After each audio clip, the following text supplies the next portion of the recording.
দীর্ঘ ৯ বছর পর আবারও রাজ্যে শুরু হল শিক্ষক নিয়োগ পরীক্ষা।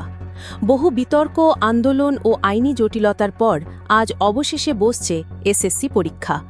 রাজ্য জুড়ে চাঞ্চল্য ছড়িয়েছে এই পরীক্ষাকে কেন্দ্র করে।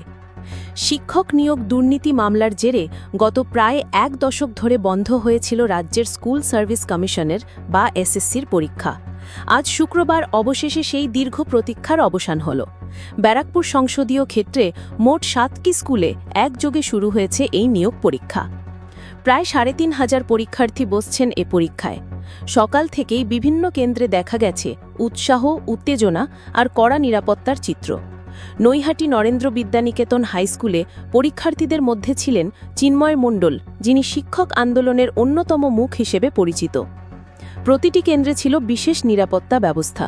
অতিরিক্ত পুলিশ মোতায়েন করা হয় যাতে কোনো অশান্তি না ঘটে। পরীক্ষার্থীদের চেকিংয়ের পরেই প্রবেশের অনুমতি দেওয়া হয়। এর ফলে সকাল থেকেই পরীক্ষা কেন্দ্রগুলিতে ছিল একেবারে ভোট কেন্দ্রের মতো পরিবেশ। অভিভাবক ও পরীক্ষার্থীর একাংশ জানিয়েছেন, এত বছর অপেক্ষার পর অবশেষে পরীক্ষা হচ্ছে, সেটাই বড় স্বস্তির। তবে এবার যেন আর কোনো দুর্নীতি না হয়, এইটাই প্রত্যাশা। রাজ্যের শিক্ষক নিয়োগ দুর্নীতি মামলায় গত কয়েক বছরে একাধিক প্রাক্তন নেতা মন্ত্রীর নাম জড়িয়ে পড়ে। চলছিল তদন্ত, শুনানি, মামলা ও আন্দোলন।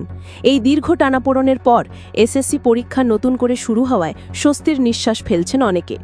তবে অনেকেই বলছেন, যোগ্য অযোগ্য বাছাইয়ে এবার যেন কোনো গাফিলতি না হয়, নইলে ফের রাজ্য জুড়ে অস্থিরতা তৈরি হতে পারে। দীর্ঘ ৯ বছরের প্রতীক্ষার অবসান হলেও এবার সবার চোখ আদালত আর প্রশাসনের দিকে। স্বচ্ছতার পরীক্ষায় কতটা সফল হয় এসএসসি, সেটাই এখন দেখার।